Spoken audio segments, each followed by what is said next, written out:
Welcome to Holmes Bible College Online. Welcome to another course in the online series from Holmes Bible College. This one is Christian Ethics. Our textbook is Introducing Christian Ethics, written by Scott Ray. It is a short guide to making moral choices. So we're going to talk about ethics during this course, and our lessons are going to focus on making good moral choices and dealing with the moral landscape that we have in our culture and society today. As Christians, we are struggling in this moral landscape to establish the moral principles by which we live as Christians without being categorized as out of step or even immorally resistant to the culture and the new moral principles that are coming out of that culture, many of which stand in antithesis to the traditional moral principles that we have lived by as Christians, and especially that we find in the Word of God. So this is a very important topic. There are a number of videos that the author of the book, Scott Ray, has produced, and they are included in the lesson cycle. So as you go through this course, you will come across many of those 6 to 10 minute videos by the author that will help you navigate through the textbook. Since it's a rather small textbook, not a very big one at all, you should be able to read it very quickly. Probably take you less than 2 weeks to read the entire book. We want you to follow through and listen to all of the videos, and many of them are going to come out of other situations or YouTube videos that impact this particular topic. One is from Hillsdale and is particularly interesting. In addition to that, you will find that there will be a couple of discussions and there will be tests involved in this course. So I encourage you just to work yourself through this course step by step and just pick up on each of these lessons as they become available and as they come online. All right. So let's get in then to the introduction to Christian ethics. We want to begin with a very basic introduction today in this lesson. And what I want to do is I want to talk about what Christian ethics are in a general sense. And then we will talk specifically about Christian ethics and ethics in general in more detail in a subsequent lesson. But right now we just want to get into the territory of what ethics consist of. So let's begin then with that important question: what are ethics? If I can make this pen right where you can read it. What are ethics? That's a very important question because we are bombarded these days by claims that people are unethical or people are not operating within the ethics of their profession. We have to ask ourselves a question: what does it mean to be ethical, or what are ethics if we are supposed to comply with them?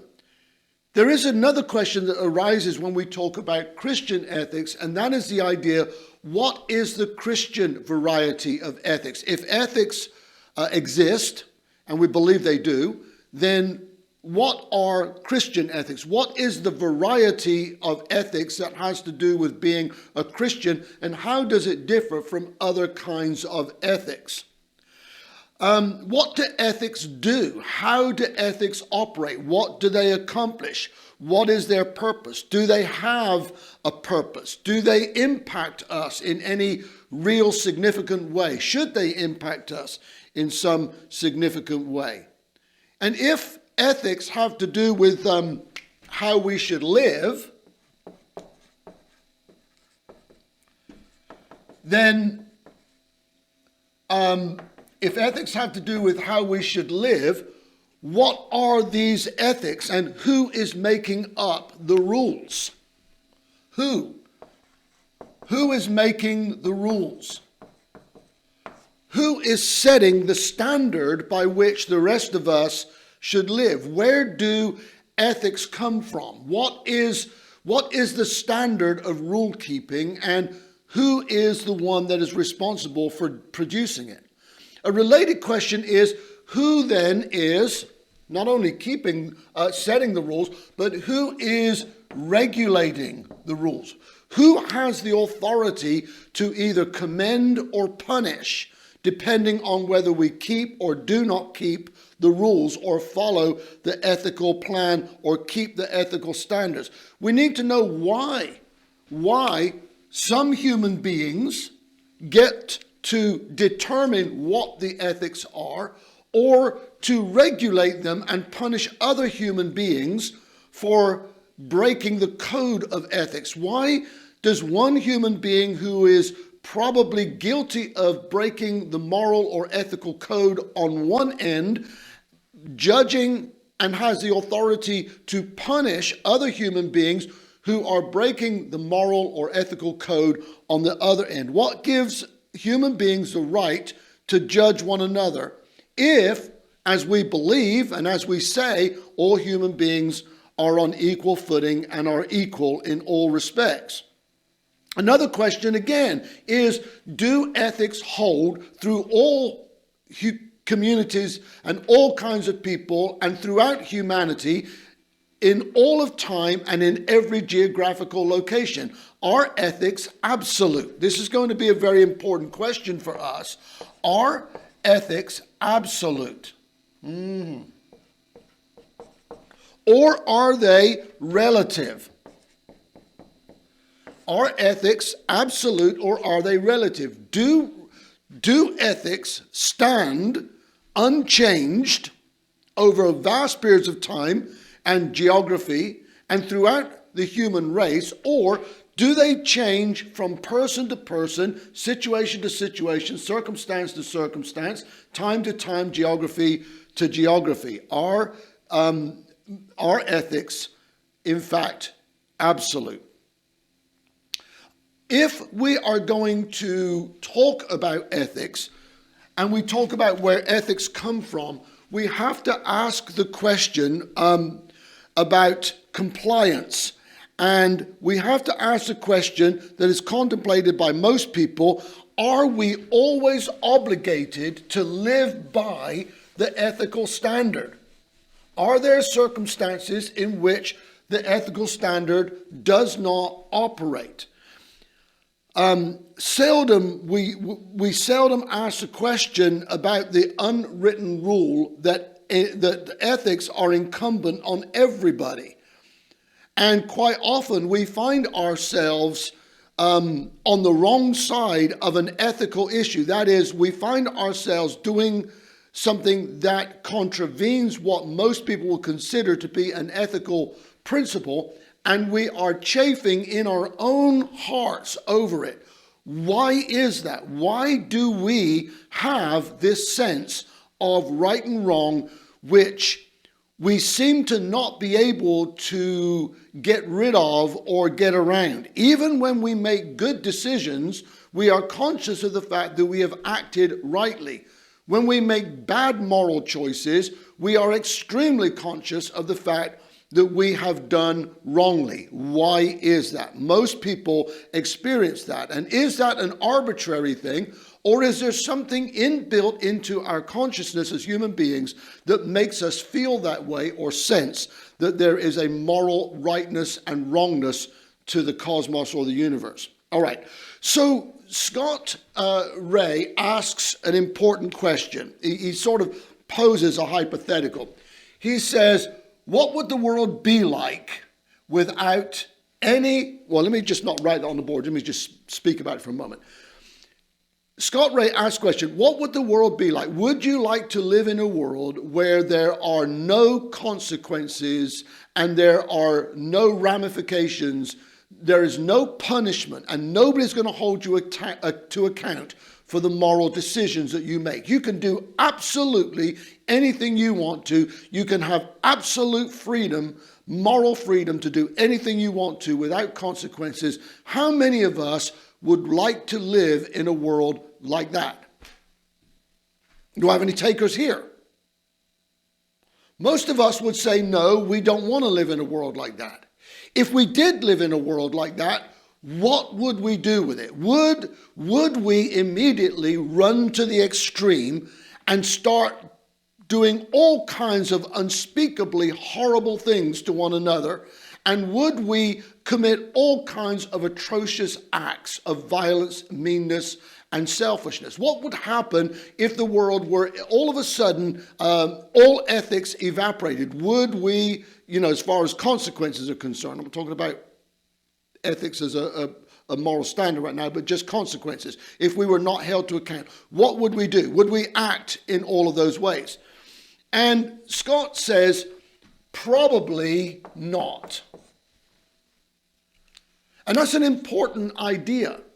Why do we as human beings, generally speaking, as societies and individuals, run along the lines of basic ethical, moral goodness? Not entirely understand. We know the world is a horrible place. But why does humanity basically have these ethical standards and rightness? Most people would not act egregiously under those circumstances. Why not? It seems like there is something intuitively ingrained in our nature that causes us to act in good ways. I know that's a very terribly generic way of saying it and not very descriptive, but we act as human beings, generally speaking, in good ways. And there's a reason for that. We have a sense in our nature that goodness in our conduct and our attitude generally results in a good life. This is what Scott Ray says. We have this innate sense that goodness in our nature, goodness in our actions, ethical, right conduct, acting rightly, being right in our conduct and our attitude towards other people generally results in a good life. And by good life, we mean basic happiness, basic peace, basic satisfaction, a basic sense of purpose and meaning. However, when we act badly, very often our conduct and our attitude produces a turbulent, miserable life. We recognize this in all sorts of ways, that when people act badly, things go very often dramatically wrong. Think about the drug addict who is addicted. Think about the alcoholic who cannot shed the addiction to alcohol. Think about the sexual abuse that is going on in the world today. Think about all of those things and the murder and the stealing or the lying or the misrepresentation and all of those things and the consequences it produces and the misery that results from it. We know instinctively as human beings that generally speaking, bad behavior, unethical behavior, immoral behavior, untrustworthy behavior, abusive behavior, selfish behavior produces misery. There is a considerable amount of misery in the world today that is directly attributable and is a consequence of bad behavior. Sometimes on the part of large numbers of people, but very often on the part of strong, powerful individuals who exploit others for their own benefit. So we recognize that bad behavior produces consequent results that are bad in themselves. But goodness and good behavior often produces, generally speaking, good results, good behavior, a good life. Now, when we talk about living in a world without morality, one of the things that comes out of this is that philosophers often, or scientists tell us, when they're doing philosophy, which is quite interesting, scientists who do philosophy come up with all sorts of strange ideas that don't really have any basis in either science or reality. But anyway, when scientists do philosophy, they often come up with the idea, or especially materialists, they often will say that really, objectively speaking, there is no right or wrong. Nothing in and of itself, they say, in a materialistic world is either right or wrong. We are living in a world that has no designer, there is no God. So therefore, the material world is what it is by accidental I'm going to say creation because I'm a creationist. That's the only word I can think of. By accidental generation, by the fact that we're here, the material world is all there is. Materials and physical properties are all that there is in the material universe. Therefore, actually, there is nothing that is right or wrong objectively. Now, we may decide, humanly speaking, that we want this to be right and we want this to be wrong, but objectively, as far as morally is concerned, in an objective sense, there is nothing right and wrong. And so scientists kind of play this game with the idea that there really is no right and wrong, that we are not living in a moral cosmos. We're not living in a creation that has a moral, intrinsic moral background to it or backbone to it. Now, when we start saying those kind of things, we want to ask the question, well then what does a world that has no morals look like? And we need to look no further than the Bible itself, because there is a period in the Bible.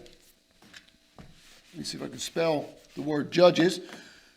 There's a period in the history of Israel when this is exactly the kind of society that was dominant. The writer of the book of Judges tells us that everyone during this certain period of time, right after Joshua and before the kings of Israel, when the people of the nation did exactly what they saw fit in their own eyes, they did their own thing. They did not live, generally speaking, by moral principles, certainly not by the law of righteousness that God had given them. And we want to ask the question, some people would say, well, that must have been a wonderful society. People having absolute freedom to do whatever they want to. People must have been liberated. People must have been free to really enjoy themselves and live a fulfilling life without the restrictions of others and moral judgments made against them. And actually, when we read the book of Judges, we discover that it was an awful world of oppression and of misery. There are all kinds of stories that come out of the book of Judges that make us cringe. There's the story of Jephthah, who went into battle one day and he promised God that whatever came out of his house, he would sacrifice it to God when he got back home. And his daughter came out. His own daughter came out, and it looks like from the text that he actually sacrificed her as a human sacrifice to God. Now, did God demand that? Of course God did not demand that.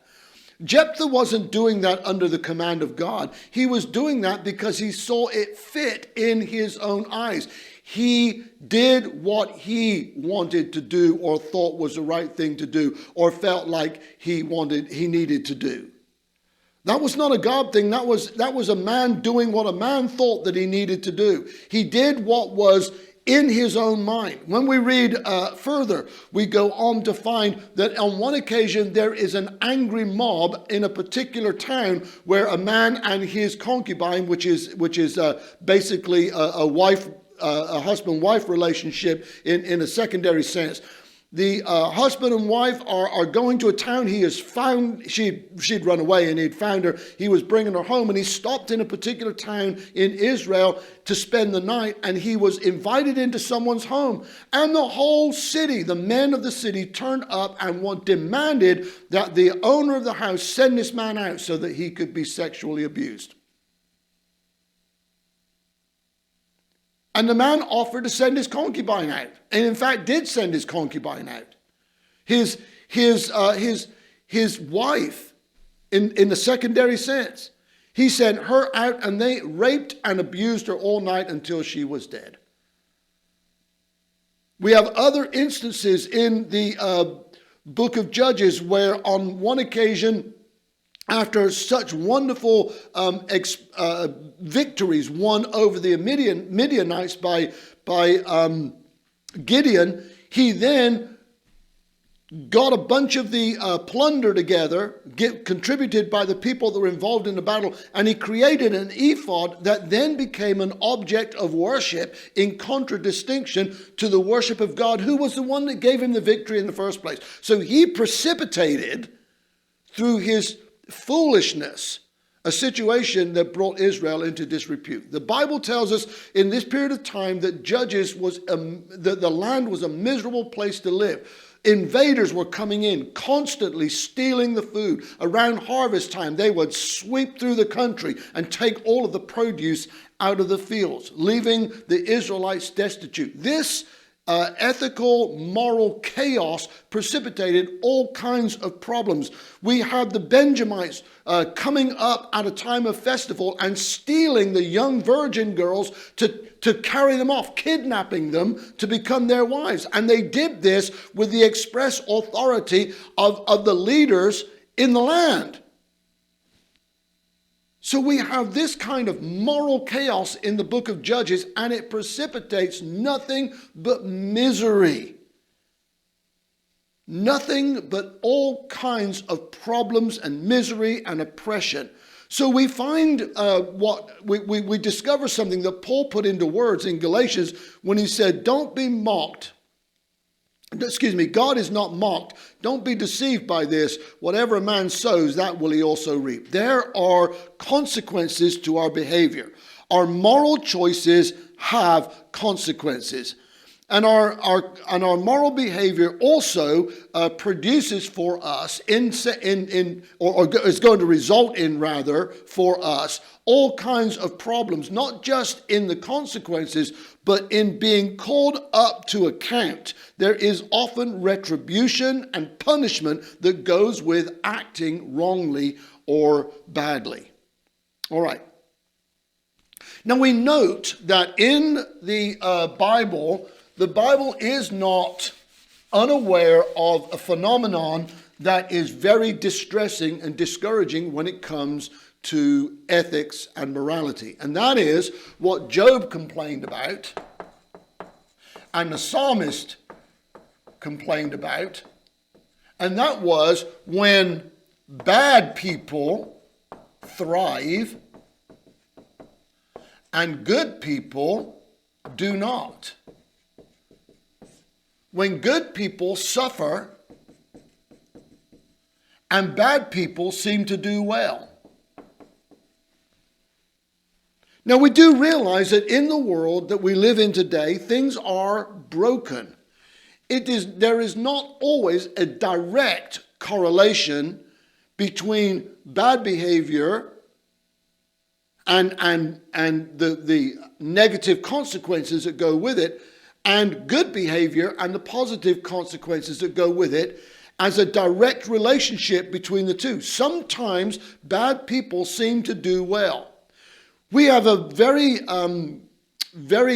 poignant way of seeing this in our current American culture, because we see what we often think of as people who are living a morally questionable lifestyle. They do about whatever they want to, as far as some of the most powerful in the land, some of the most famous in the land, some of the most, particularly in the Hollywood crowd and so forth.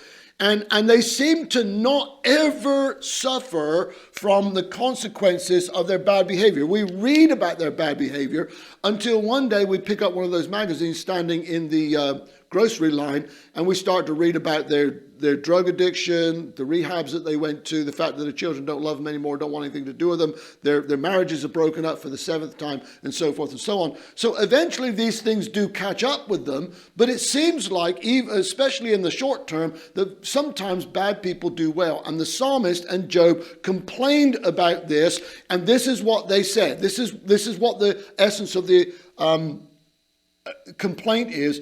It is unfair. It is unfair. And you got to ask yourself the question, in a material world where everything just is the way it is, why is something unfair? Stuff is just as it is. If there is no God, if there are no ethical standards, if the material world and cosmos is all that there is, then you've got to ask yourself the question, how can anything be unfair? It just is what it is. And yet, we recognize as human beings, intrinsically in our minds and in our consciousness, we recognize that when bad people who do bad things get along well, and good people who do good things don't get along so well, we immediately recognize that there is an unfairness here. There is an injustice. We sense it. We know it. Deep in our consciousness, we are aware that this is unjust. There is an injustice. So what makes that? What makes us feel like that the world is often unjust, unfair? Because if there are no ethics and there is no good and bad or right and wrong, because we live in a material universe, why are we so absolutely convinced that that things are unjust? Why do we, even as materialists, philosophers will fight for what they believe is just? A philosopher and a scientist who does not believe in God and does not believe in the absolute right and wrong, morally speaking, will, if they are robbed in the street or beaten up or their house broken into, will call the police and expect the person who did it to be punished. Even the philosopher wants justice and his stuff back.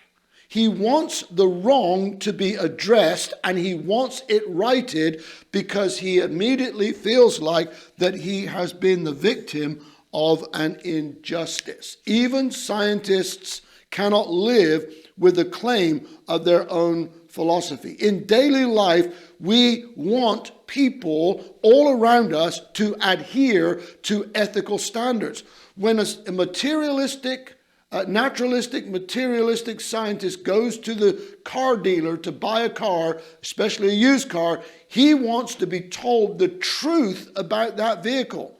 He doesn't go to a dealer, and if the dealer lies to him after he's bought the car, he says, well, that's just the way life goes. He will take that car back and may even sue the dealer in court for misrepresenting the reality or the truth about that vehicle. Actually, the truth about that vehicle is an absolute truth because it's absolutely good or it's an absolutely bad vehicle. I mean, the things the reality about that vehicle is absolutely true or it's absolutely false. Anyway, that's another issue. So even under those circumstances, we as human beings, we cannot live without a sense of justice, of right and wrong. And we don't want to live in a world where there are no ethical standards. We just want to postulate in our minds what a world would look like without moral standards. And we think that it is a world of freedom and fulfillment, whereas in every instance where those principles are practiced, it turns out to be a miserable, unlivable world. Okay, so I'm getting a little bit preachy, I know. But I just want you to sort of get this kind of thing in your mind. So for society to work, people have to live by some sort of ethics. Ethics are required for society and for communities to operate. People have to live by certain standards ethically. That is, they have to treat one another with a certain standard of goodness and rightness in order for our societies and our communities to work, to hold together, to cohere, for relationships to work, for there to be peace, for there to be some sort of harmony. Harmony and peace do not come where there are no moral requirements and standards and ethical and ethics. All right? So the question then comes up, so having said all of that, what then are ethics? What are ethics? Ethics are the principles by which we judge whether something is right or wrong morally. Okay? So ethics are the principles. They are the standards. They are the way that we determine whether something is right or wrong morally, whether it's the right thing to do or the wrong thing to do. Ethics have to do with the principle that stands behind the judgment of whether my conduct or the conduct of another person is right or wrong. Now, in a world where we are told that we cannot be judgmental of other people, we have reached an impasse because in society it is routine for human beings to make a judgment based upon their concept of what is right and wrong, that is ethics. We make judgments about behavior and about one another all the time. We decide whether a person is truthful or untruthful. We decide if a person is reliable or unreliable based upon their conduct or based upon our perception as to whether they adhere to some sort of a principle that gives us a standard by which we judge a person's reliability or a person's truthfulness. We do it all the time.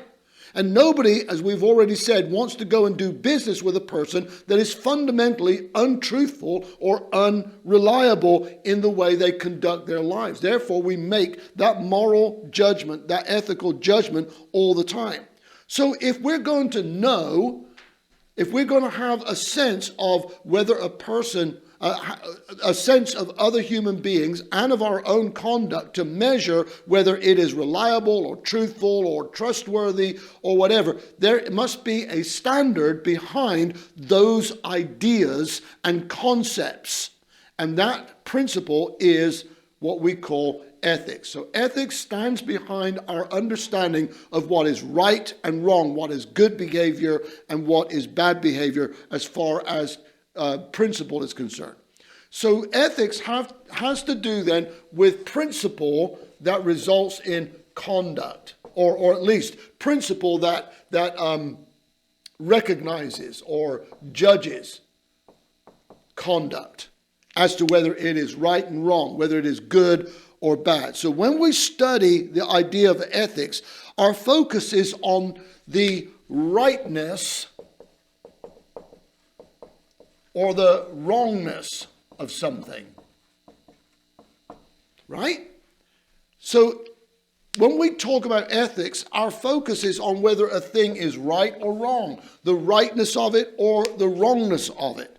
Now, of course, that raises all kinds of questions of where does the standard come from and who is the one that makes the standard and who is the one that determines the rightness and the wrongness of things. And we will get into that a little bit later on. Now, R.C. Sproul talks about this, and in his definition of ethics, he says the original word for ethics is derived from the Greek idea of a stall in which you would put a horse. And the idea is permanence. The idea is a resting place. The idea is a place to put the horse. So ethics has to do with the unchangeable foundational idea of what is right and wrong. It is the idea of something that is permanent and unchanging, by which other things can be judged and understood as to whether they are right or they are wrong. So ethics then has to do with an objective standard. All right? So ethics then has to do with an objective standard of rightness and wrongness that becomes the measure by which we judge or we evaluate conduct and attitude, if you like, even character for that matter. So actually we ought to just sort of mention that, because in the Bible, character is the important generator of right conduct, and conduct is the supportive developmental impetus behind character.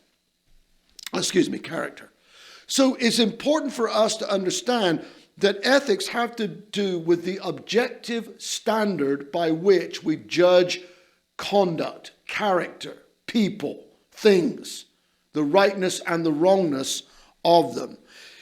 Now, we acknowledge then that when we are talking about Christian conduct, ethics, when we then add the descriptive Christian ethics, that we are talking about a specific kind of ethics. Christian ethics has to do with the ethics that are derived from belief in God, the Christian belief in God, which ultimately rests, of course, on what the Bible has to say. Now, it would be wrong for us to say, and Ray gets into this, it would be wrong for us to say that our ethics are the rules that we learn from the Bible, or that they are derived principally from the commands of God. And again, we're going to get into this in detail because this is an important principle. If our ethics are derived from rules that we read in the Bible or commands that we have from God, then we are looking at something that could, in fact, be arbitrary. That is, they could change. However, what the Bible teaches us about God is that God is holy. And ultimately, our ethics, that is, our determination of what is right and wrong, is a reflection of the holy character of God. Things are right and wrong. Things are moral or immoral based upon their relationship to the character of God, whether or not they reflect the essential holiness and character of God in and of themselves. And where our conduct, attitude, behavior, and character does not reflect the nature of God's holiness and righteousness, that makes it immoral or wrong or sinful. Now, this principle is actually expressed in the scriptures in Leviticus 11, 44 to 45, where God says to his people, "Be holy because I am holy." In Genesis 1, 26 through 28, God says to Adam and Eve, he says, "I want you to take dominion over all of this." And he's talking about the cosmos. And he says, "I want you to take dominion over all of this, and I want you to do it in my likeness. I want you to do it in a way that reflects my character, my being, my nature. That is, in the likeness of God, in the holiness of God." There are other aspects of God's likeness, like his grace and his love and his mercy and his kindness and so forth. But holiness is a principal part of this idea that humanity is to reflect God back into his creation, and that has to do with ethics. Our morality, our ethical character and conduct reflecting the ethical righteousness and moral uprightness of God himself. So this is what Sproul says, not Sproul, I think it's Kaiser that says this. It doesn't really matter, but anyway, Kaiser said, I think it was Kaiser that said this, it has to do with the ought of our lives, how we ought to live, not how we do live, but ethics has to do with how we ought to live. What is the right thing to do? Now, later on, I hope that we will talk about the fact that the cosmos is basically and inherently moral. And we will discover what that means and why we say that later. But there is an oughtness in the cosmos. There is an oughtness that is built into the creation and built into the material creation and into our moral nature as human beings. There is an oughtness that we recognize that there are things that we ought to do, and in fact there are things we ought not to do, and we recognize that not because necessarily we've been taught it, but because we know it. Even a young child, when they are first learning to relate to their parents, knows when they are doing something that is not acceptable and has been prohibited by their parents or is some way wrong. And a child will look at their parents and they will sneak around to do it when their parents aren't looking, because they intrinsically know something about right and wrong. You don't have to teach a child to lie. When you ask them a question, they will automatically tell you a lie if they don't want you to know the truth. You don't teach a child to do that. You don't say, look, let me explain to you what a lie is. A child knows it instinctively. There is, and knows that it is wrong, because they will blush or they will try to hide the fact that they have told a lie. So there is an oughtness in our human nature, and there is an oughtness that seems to pervade the entire cosmos. There is an objective, ethical, moral standard that stands behind the entire cosmos, and especially stands behind the nature of humanity, that we recognize in ourselves without really having to be taught that it is there. All right, so we're going to leave our lesson at that point, and we're going to move on to the next lesson. In lesson 2, I'm going to record another video. This lesson 1 will only have this one video from me, at least, included. Lesson 2, there are going to be 2 videos that I want you to watch that will have to do with advancing our understanding of ethics. God bless you. I hope you do well on this course. Just remember, step your way through it. Do your reading as quickly as you can, because it's not long and it's easy to do. And then we'll see you in the next lesson, and we'll progress through. And I hope that God will bless you as you begin to process your understanding of these things.